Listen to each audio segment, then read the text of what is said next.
Welcome back, everybody. This is Weeknights. Yay, yay! Okay. I understand why coming off of Juneteenth and Kendrick's performance, you would feel that way. So I'm not even going to knock that reaction. Um, but yeah, It's just because I'm sipping coffee. That's all. this is. Ain't got nothing to do with nothing. Oh, okay. Just Well, when that first sip of coffee hits you, you know what I mean? oh my gosh, it's like You be feeling like, let's run right now. Let's go. Where you wanna go? your You wanna go this way? You whole wanna go that way? Where you wanna go? body. Where you wanna go? You You'd be feel like, it with sit your whole down body. and shut up, nigga. How about that? Sit down and shut up. I used to only drink coffee once a week, That one day was crazy then. and I would never I would always get a grande, but every now and again, um, the barista at Starbucks would be like, "I'm gonna upgrade you." This was years ago when like they used to upgrade you for no good reason. They don't do that anymore. But We appreciate all the baristas who used to who do hold us this. down? Yeah, Because yeah. when I used to drink Oreo Blasts, They used to hook I you up. used to walk in there and pay for a medium, and they used to give me like that 44-ounce, ridiculously big cup. Right. And I'd be like, I ordered a medium. She's like, no worries. We only charged you for a small. I'm like, What do you mean? but I Yeah. have to, I have to live after this. But that's the thing. I always used to be so grateful that they would upgrade me, but I would also be like, oh my gosh, I don't drink. I mostly drank tea. Like I would drink tea throughout the week, and then like on Fridays, I'd be like, "Oh, I'll splurge a little bit, and I'll get like a caramel macchiato." And the guy would not only upgrade me to a venti, but he would also like drench the cup in caramel drizzle because yeah. And I would be bouncing off the walls at work every single Friday because Yep. my body just wasn't used to it. But He anyway, gave you eight. He gave you 8 pumps of caramel. yeah, yeah, yeah. That's a All right. that is a road to diabetes, let me tell you. So So it's the Express. anyway, um, but yeah, so this is where we give you the latest, the greatest, and the shameless, That's and right. Of it's the not entertainment industry. of the entertainment industry, and sometimes of the people in the world who can't figure out if they're right or wrong.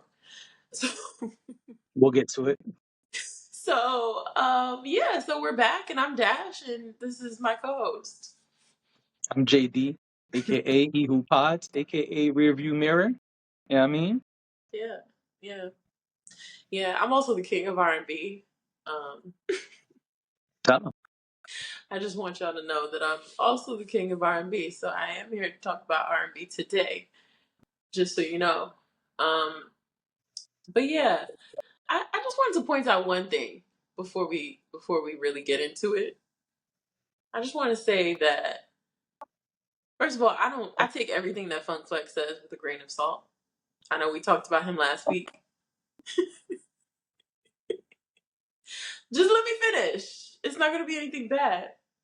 That Tommy Richmond "Devil Is a Lie" is a bop. Oh, okay. Okay. I said, well, let me listen to this because you hear snippets of songs on social media and you're not really sure like where it came from. You don't even know what part of the song you're listening to, but there's That's very usually true. there's usually like two lines that you hear frequently and you're like, "Oh, okay, that's the song," but you don't realize that there's a whole 3 minutes, 2 minutes and 36 seconds of song. So I started out on my own and it's a bop. It's a bop. So while I don't agree with most of the things that Funk Flex says, I'm glad that he walked back those things he said about Tommy Richmond because "Devil Is a Lie" is dope. But that's it. That's all I wanted to say. I just wanted to put my 2 cents in as the king of R&B. I wanted to say something right off the bat that that has Is, nothing to is do it with a? R&B. But I'm about to say, is it an R&B song? I'm lost. Like no, what? I'm just saying my superior expertise Oh, lends itself to this conversation. That's it. got it. And we can move Okay. on from there. Like we don't have to talk. I know you don't want to talk about it. I just wanted to tell you because maybe you need a bop to add to one of your playlists.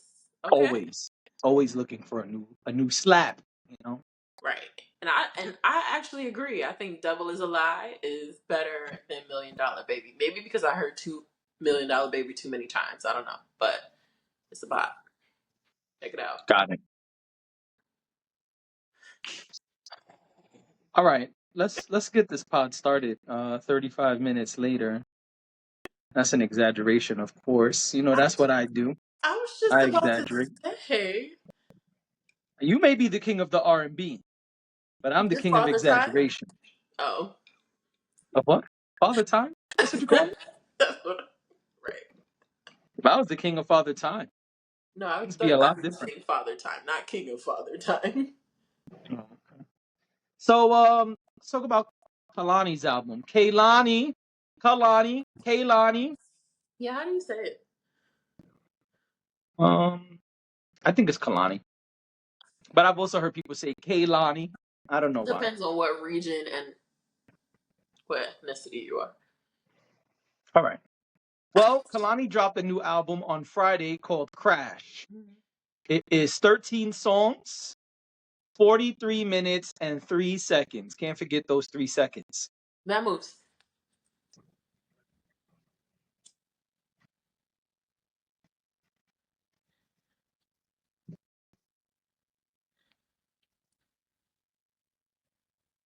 I took notes. I forgot. Sorry. Oh, no, that's good. Notes. I'm glad you took notes. I like when you take notes. Yeah. Trying to get That better. means, that means you're really ready to review this album. I am. Yeah. So I'm a Kehlani fan. I'm listening to her since maybe 2016, maybe before that. I can't remember exactly when I started listening, but I've been listening to Kehlani for some years. I enjoy her music and her journey. Her music is always interesting and has a wide range of topics and sounds, and I appreciate that because you get some people in the industry who they change their sound, but the topics are the same very often. Yeah. You get other people who change their topics, but the sound is the same quite often. Kalani switches up both, and so I am a big fan of people who are balanced artists, people who give you a little bit of this, a little bit of that, and every album doesn't sound like copy and paste. So I've been a Kalani fan for a minute. I was looking forward to this project, and it dropped Friday. So now we're here to review it. All right, well, kick You us got off, man. kick us off. Oh, let me sip the coffee. Because I listen. I'll be the first to admit I'm new to how you say it, Kehlani. Kehlani. I'm new to Kehlani. Like not new, but I wasn't listening to her in 2016 like you were. Um. Okay. So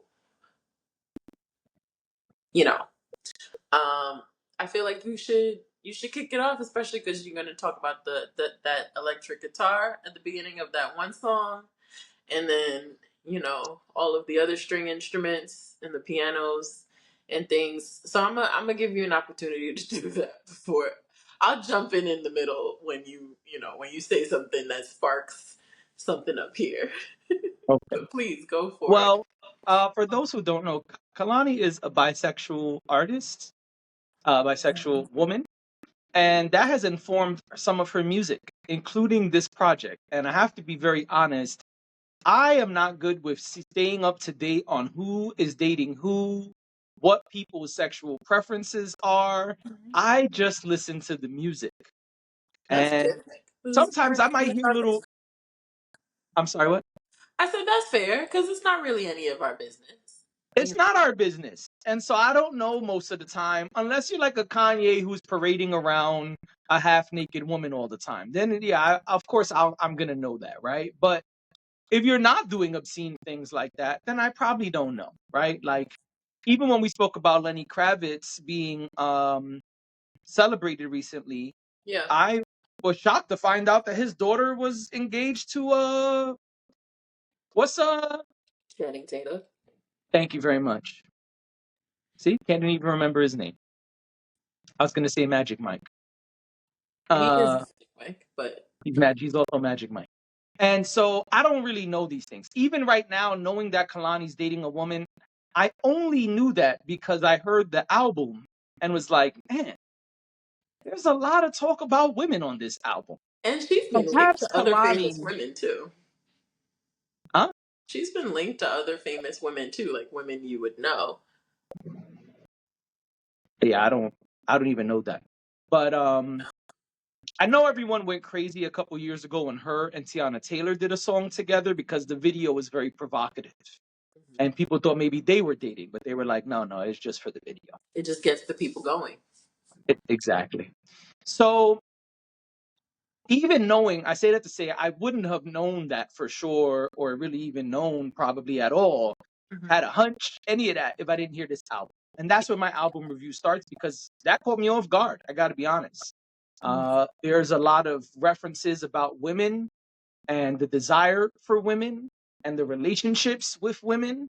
Um, and I think it's cool. The songs sound really good. We'll get to it in a minute, but that caught me off guard. First listen, I was like, man, I don't even think I heard a reference about a man this whole album. And the This is final track is different. about the final track is the way it's titled is Exactly.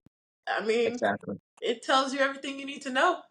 In fact, let's start there because when I heard the last track, I was like, wait, did she just say she don't want to lose her wife? No, let me rewind that. I know I'm doing other things. I'm not sitting still and listening. Let me just start this track over. And lo and behold, yes, that is what she said. And I was like, What she said. okay, Kalani, I'm with you, girl. Let's go. All right. Yeah. Love it. So um I thought it was a good project. I thought it was a solid project. There is nothing on this project that I feel like sucks or doesn't fit or should be skipped. I think it's a good body of work. Um, I even like the sequencing, and I think that might be some people's complaint. I don't know. But I could see how some people would say it jumps around sonically too much. But I thought that kept it entertaining, especially because it's called Crash. And I don't know specifically why it's called Crash, but it sounds like chaos in a sense. When I hear Crash, I think of chaos.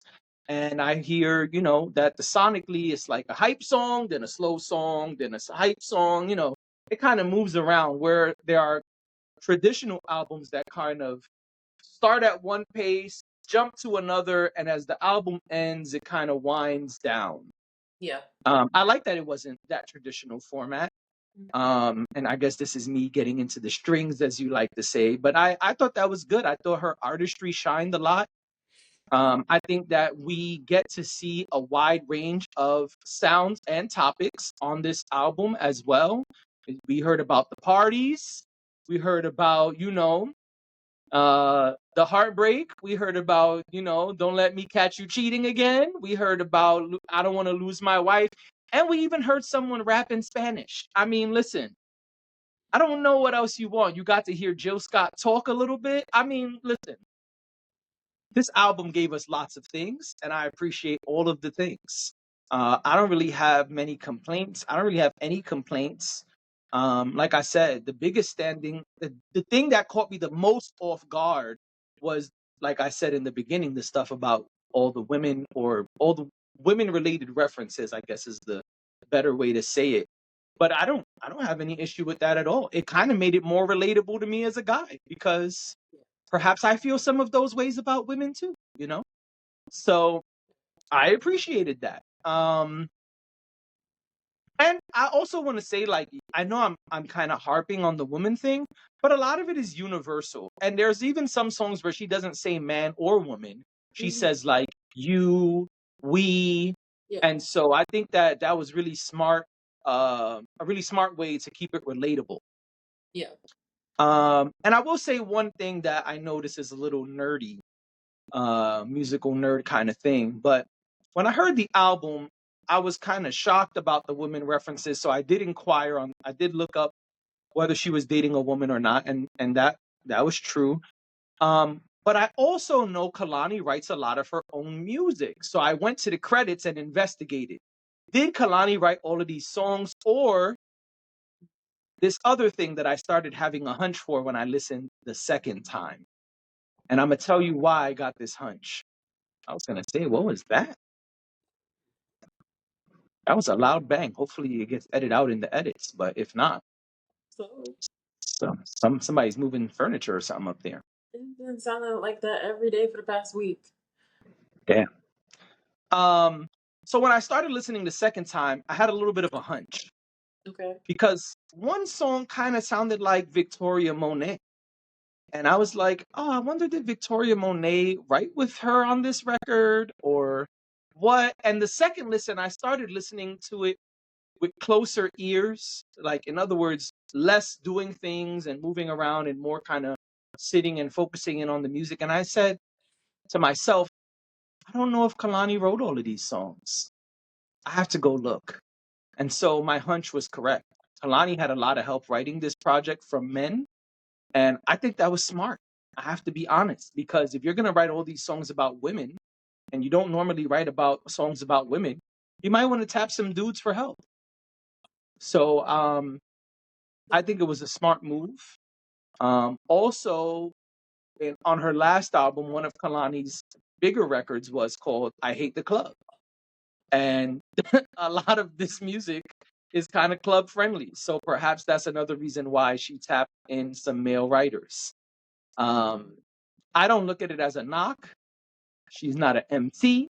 So I'm not looking for Kehlani to write all her own stuff. So I thought that was smart. Yeah. And I think when you have the resources and you're trying to put together a big project and a bigger sound, then you use your resources. So Makes sense. that's it for me. That's where I'm at. I The did. Spanish did catch me off guard. Last thing I want to say, Okay. because I didn't know, and all of a sudden I was like, I don't know who this is, but they are killing this Spanish rap that I cannot understand. I couldn't understand it either, and I'm pretty good at understanding Spanish, but I couldn't keep up. I said, "Oh, I'm gonna have to look up these lyrics and translate them because Yeah, I'm I not. need to know." They were killing it. Yeah, yeah, no, they were. Well, I'll start there. Um, I thought that song was really interesting. It was unexpected. Um, Definitely. Jill Scott to me was unexpected. Um, Word. but I thought it was cool. I thought it was dope. And it was an interesting sort of break in the sounds that you were hearing before and after. Um, Right. so I'll say that about that. I did write a couple things down. Get Um, the notes. Come on. something you said to me before I listened. So I'm gonna steal I'm gonna steal what you said, but you said it was a very easy listen. It was a very smooth listen, and I agree with that. Yes. I think it was very smooth. I love her sound. I love how um, smooth, for lack of a better word, she sounds. Yeah. I think that it does make it really easy to listen to her. Um, so I enjoyed just her overall sound on the album. I felt like um, she's just very pleasing to the ear. Yeah. Um, as far as specifics go, I do have to say that I still don't like After Hours. Like, I know I said that it was okay when we first talked about it, but I really don't like that Mm. song. I'm on the opposite side. I like it more now. I don't like it, and I felt like it could have been left off of the album. I think it fits right in. No, I think it could have been left off the album. I don't care for it. I loved every single song outside of that song. I would listen to again and not complain at all. I thought it was a great album from beginning to end. I do not like that song. I Oh just yeah, I'm on the opposite side. I think when it first came out, Standing Alone, it was a little kind of like, oh, all right, I guess. But I think with this body of work, it fits in really well. don't like it. That's okay. I it just I wanted to. So like I wanted to like it. I did. so the first time I listened to it, I was like, "Oh, this again? Forgot about this." So it reminded me, and then I said to myself after I finished and moved on to a couple more songs, I was like, I kind of want to go back and listen to the song before it, and then listen straight through again to see maybe because sometimes when I don't care for a song, but then I hear it on an album, it makes sense to me. Right. That happens. But this didn't happen for me. I still don't connect with it. Um, so I did try that, but it didn't. Sound like somebody dropped the 8 ball up there. You know what I mean? Like it jumped off the pool table. That is exactly what it sounds like, though. Even Yeah. before, even the first sound was like a ball hitting the floor. Maybe that's what happened. Maybe they're up there shooting pool. Maybe there's a man cave right above you. Yeah, I mean, I tried. I did listen to the full album again a second time. Mhm. And again, like I said, I like the album. I think it's great. I just really don't care for that song. Um, Vegas is another one that I thought was really interesting. When you see the title Vegas, you kind of think one thing, and I feel like she gave us something else. She gave She us like did. the opposite, and I love the juxtaposition of that. I was like, Yeah. oh, this is totally not what I thought this was going to be, Yeah. and I like it. Yeah. I enjoy. You called it chaotic, but I kind of enjoyed her playing with our emotions. I feel like she was playing with our emotions a little bit with this project. Well, I'm saying chaotic when you think of the word crash and you look at the artwork of Yeah. her laying on top of a car. It's like, oh, okay, so this is gonna be chaos, right? So if I said, Yeah. oh man, I was walking to the store and I witnessed a car crash or Hmm. a plane crash, I don't know, that would be even worse. But the point is, when I visually think of the word crash, I think of a big mess. Right. And that's that makes complete sense.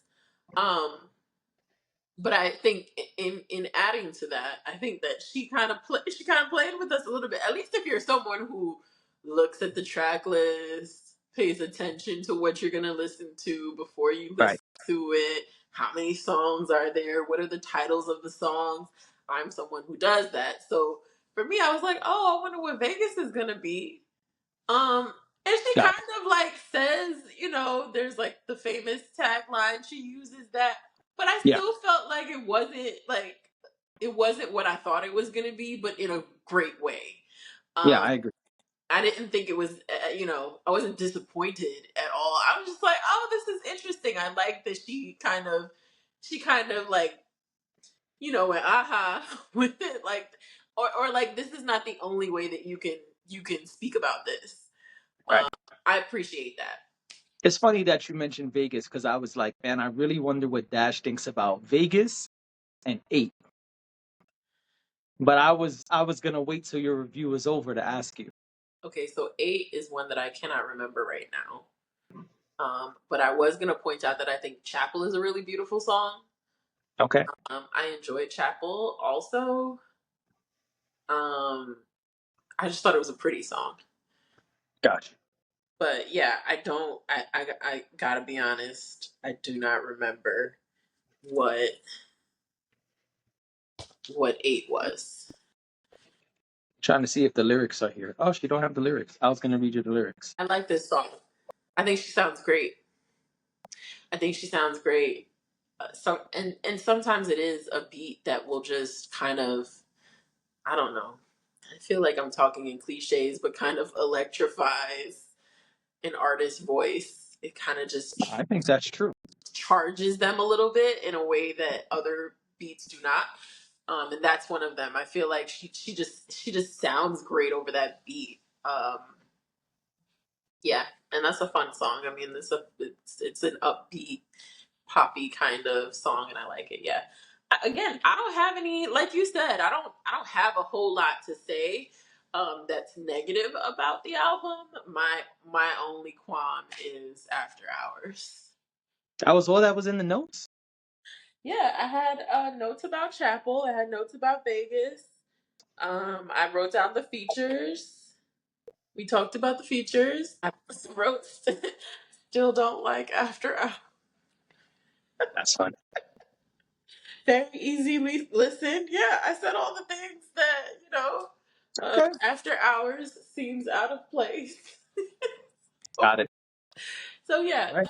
covers it. I mean, again, I know we do these reviews kind of quickly once an album comes out. So I've listened to it a couple of times. I'd love to sit with it some more and listen to it more. I can say that to me this will be easy to just listen to again. I don't, Oh yeah, no, it's a good body of work to revisit. I yeah, also think there are plenty of songs on this album that you can add to other playlists. yes, Like if you're someone like us, because I know we both do that, where we listen to music and we're like, "Ooh, this sounds good on my such and such playlist." yeah, Definitely music on this album that can go to absolutely, various playlists. yeah, definitely, Yeah. All right, so that's our Kalani Crash review. yeah. Speaking of things that sound out of place, Mm-hmm. Joe Budden was recently on Twitter Spaces. Yes, he was. Let me pull up the quote here of what he said because I think it's worth discussing. He a fan. He a fan. He a fan. That's not what he said.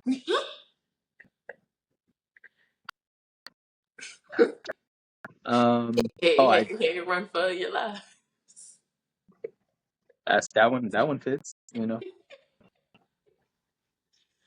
Oh, on this episode of Things I Want No Part of, Hey, I think it's worth discussing. it is And worth you did discussing. too. We did pre-pod. So Joe Budden says he didn't think taking down Drake was a one-man job. And so they asked him what he means, and he said in Twitter Spaces, I passed the baton to Pusha, Pusha passed the baton to Kendrick, and the job is done. But he's speaking about taking down Drake and how, this is not a one-man job. How this was something that was a team effort, so to speak. Um, Oh, Did here you go. He says, I think I passed the baton to Push. I think Push passed the baton to Kendrick, and now the job is done now. That's how I feel in my head and in my heart. Here you go. I'm confused because why does he think that? Like, I get that him and Drake had their battle. I understand that Pusha T and Drake had their battle. I think that a good point that's been made since this has been said is that Drake has not disappeared. While Drake might be quiet now, I don't think Drake's career is over.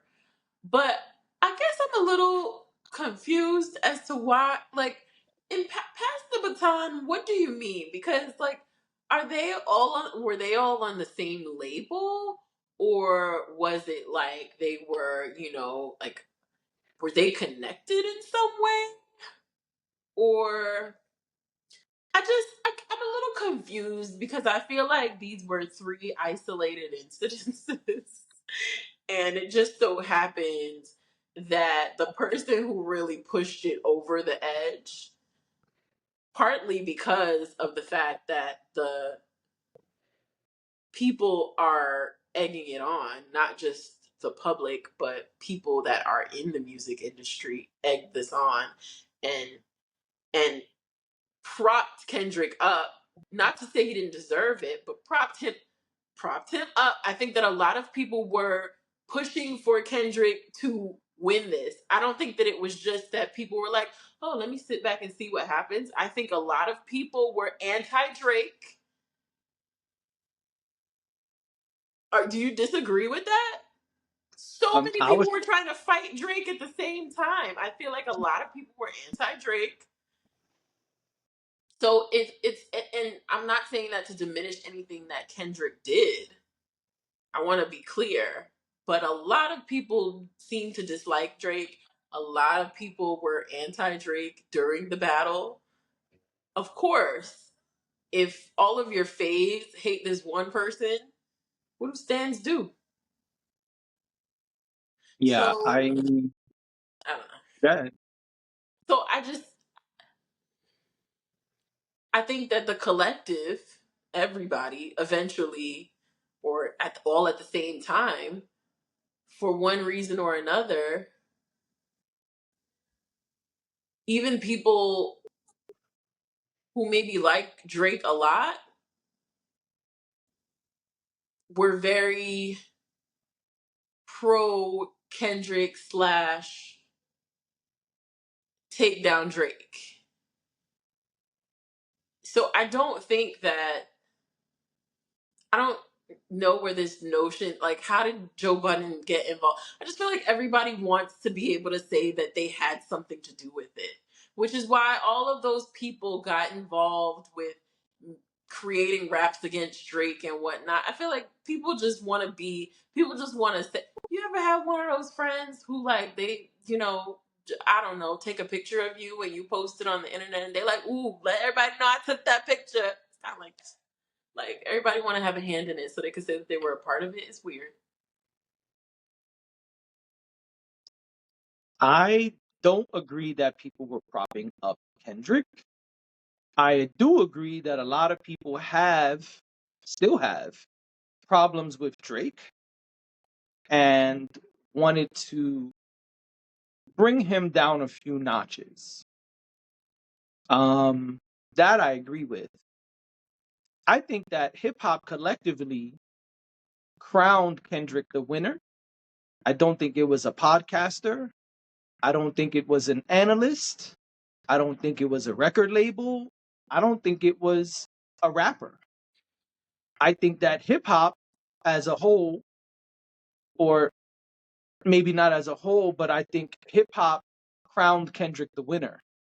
And I think that, very similar to the battle between Jay-Z and Nas, the person with more stands lost. When Jay and Nas battled, Jay was the person with all the great accolades, and Jay was the person with the huge amount of fans, and that some could say controlled the narrative. So in that instance, that's the same thing here. Drake has way more fans than anybody else in this. Well, let's just keep it on Kendrick. Drake has way more fans than Kendrick, way more stands than Kendrick, way more money than Kendrick, way more influence in the industry than Kendrick. But that didn't matter. The same way it didn't matter with Jay-Z. When Ether came out, it was clear to the culture that Jay took a loss. And it was clear to Jay too, which is another topic for another time. But I think the same is true here. I think the same way the the culture crowned Kendrick the winner, it was an undisputed victory. And I think Drake know that too, which is why he fell back, which is why his last quote unquote diss record sound like an apology almost. Bless you. Thank you. Sounds like I ain't even really want to do this record. And I think that's obvious to Drake that he lost. I think he's not a good loser. Another topic for another time. Same as Jay-Z. Another topic for another time. But I don't think anyone was propping up Kendrick. I think Kendrick out artist Drake, out rapped Drake, out strategized Drake. And I think since then, what we've seen is Kendrick take that momentum and continue to ride that wave, while Drake seems to be struggling with himself in many ways, some of which we've covered here. Rapping on BBL Drizzy is one of them. Now we have footage of him basically performing and dancing to Not Like Us at his shows. It's weird. It's a lot of weird behavior, but I don't think this is a result of the industry, a podcaster, or artists propping up Kendrick. I disagree with that. I do agree with the last thing you said. Everybody wants to be involved. Everybody wants to say, I had a piece in it. That I agree with. Everybody in this instant wants to be down with Kendrick, wants to be down with the loss that Drake took, and say like, oh, I was there.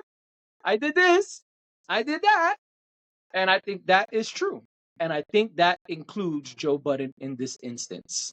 Usually when someone says a baton was passed, it's when one person is kind of doing something with the other person. Example, at a Jay-Z concert, he brings out a younger artist, and people will say, oh, this was Jay's way of passing the baton to that artist, right?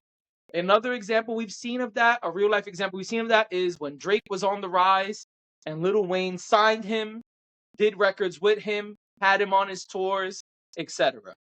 That is a Or passing of the baton. or the literal sense of passing the baton, where people are in a race Right, and one person literally hands the baton to the right, next person so they can start running. What are right, you talking about, Joe? right. And What so, do you like? You didn't do that, and it's fine. Like it's fine to say you're of the class of rappers who took Drake on. I think that's perfectly fine to say. I think that's perfectly relevant to the conversation because not everyone did. Not everyone does. I think a lot of people, I think we find up to a few weeks ago, we were finding that a lot of people, you know, are almost scared to talk about Drake in a negative way, or look at what happened when Yasin Bey said what he said and then walked it back. And you know what I mean? I feel like we used to until 2024, we used to see a lot of that where people didn't really want to have real conversations about Drake, or they'd say, "Oh, well, this one was like this," or whatever. They'd make excuses. Okay, here we are in 2024 where things have changed. It's totally fine for Joe Budden to say, "Listen, I was of the people who, felt like he needed to be taken down a peg, or felt like I was better than him, and I tried to show that." Okay, that's cool, but coming and saying that you somehow had some part in what just happened when you've been sitting on your podcast throne talking about it, commentating about it, which is fine. That's not a diss either. But what are you saying right now? so Like, here's what he's saying. And what I think is this is a bad choice of words. And here's why. When Joe did the diss records against Drake, he said many of the things that have been said since. He brought up Drake's abs. He brought up Drake's writers. He brought up Drake sleeping with other people's women. He brought up a barrage of things that were used by Push and that were definitely used by Kendrick. In fact, Kendrick copied one of Joe Budden's lines from a diss record. Joe Budden said, "You can't Bell Biv DeVoe your way out of this one." Kendrick took that line and used that exact line. He just changed the thing "you can't do" uh, in one of the battle raps. I can't remember Kendrick's exact line, but I'm sure people will leave it in the comments. If you remember, leave it in the comments. So is he right in the sense that, hey, I gave them ammunition? Yes. Is he right in the sense that, hey, I gave y'all the blueprint of how to do this? Yes. In those ways, yes, he's involved because it's clear that Push heard those records and used some of that stuff. And it's very clear that Kendrick heard those records and used some of that stuff, including the line I just quoted. There's more, but including the line I just quoted. So, did Joe have something to do with this battle? In a lyrical sense, yes. In a strategic sense, yes. Because at that time, Joe was told by an industry friend that Drake had a record coming that was dissing him. And he went and recorded a bunch of songs. History will show that Joe jumped the gun too early. The diss record never came out. They went and changed the whole song around. So all the new song said was a quick little jab, and that was it. A one-liner, not a real diss. So it looked like Joe was reaching and bugging out, but if you were tapped in, if you were listening to his podcast back then or any of those things, you know that that's what happened. So the strategy of continuing to strike in that format is also from Joe. So, yes, is he right in the sense that I gave out a blueprint of sorts? Yes. Is he right that, hey, a lot of shit they said, I said first years ago? Yes. But the passing of the baton is a very bad word choice and example or metaphor, if you want to say that better. It's not a good way to explain it. He should have said it very differently. It may have been received in a different light because what he's saying is correct. The way he said it is totally wrong. The way he said it makes no sense at all because there was no baton passed, but there were plenty of other things available to these other rappers, these other MCs to use against Drake. Now, was some of it common knowledge? Yes. But there is something to say about the person who did it first. And Joe did a lot of it first. Abs, women, his uncomfortability being black and in the culture, his acceptance in the culture, lots of things about what was said in this battle with Kendrick and Drake were said by Joe in like 2017 or 2016. So in that instance, he's correct. But he didn't say that. And that is the problem.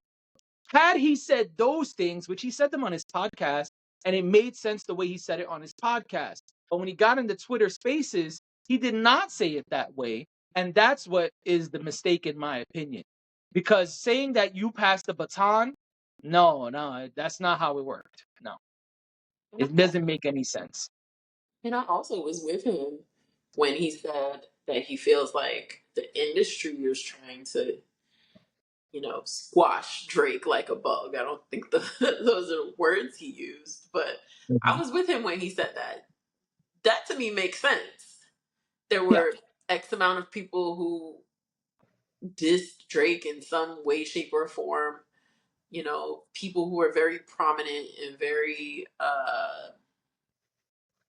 important to the music industry and to hip hop. So I a lot of times I understand his takes. I just this one where I was like, wait, what are you trying to say here? Um, but yeah, so I guess she broke it down. You know a bit more than I do. Um, Yeah, but I mean, I agree. It makes no sense the way he worded it. So I don't want to make it seem like I'm disagreeing with you. I totally agree the baton thing was terrible. I just know what he was trying to say because I've been a Joe Budden fan since forever. So that's the only reason why I know that. But the casual person on Twitter doesn't know this. And so to say it in that way, the way you deliver something matters. It doesn't matter if you got a piping hot pizza if the whole thing is stuck to the roof of the delivery box. my gosh, that is the worst. And there you go. So you'd be like, man, did you get a fresh hot pizza from Domino's? Yes, I did. Look But at unfortunately, it was just bread because everything how I much fat wanted on your was pizza. stuck to the roof of the box. Yeah, look The at how delivery much fat matters. on it. Yes. It's Yeah. terrible. Anyway, clearly So, that's happened to me before. listen, it's happened to the best of us. How you think I know about it? Okay. How You how just would I know about it? you were so excited for your pizza, and then it So came, excited. and someone sat on it. Smells good too when you get it from the delivery person. You're like, ooh, when I get Piping hot. It's a piping hot. piping hot pizza. Meanwhile, it has no cheese on the bread, on the And you dough. lift it up and you like, as you're opening it, you're like, what Look is at that that? cheese pull. Oh my God. Nothing. The worst. Nothing down here. It's just all up there. Oh my gosh, now I want pizza. All right, well, this has been Weeknights, and we'll see you tomorrow. Adios.